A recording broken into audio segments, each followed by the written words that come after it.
Dalawang 2, tatlong 3. Okay. So, what will be our excess? Ano ba yung mga pwedeng maging sagot? Ano yung mga pwedeng maging sagot? 1, 2, 3,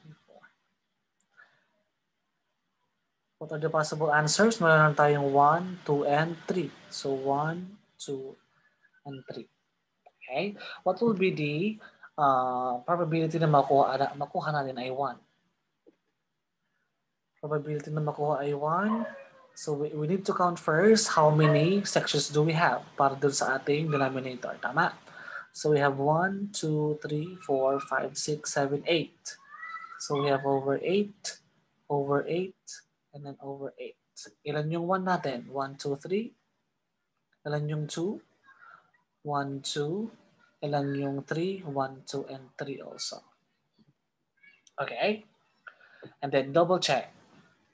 3 plus 2 is 5, plus 3 is 8. So 8 over 8 is 1. So this one is correct. Okay? Now, let us do the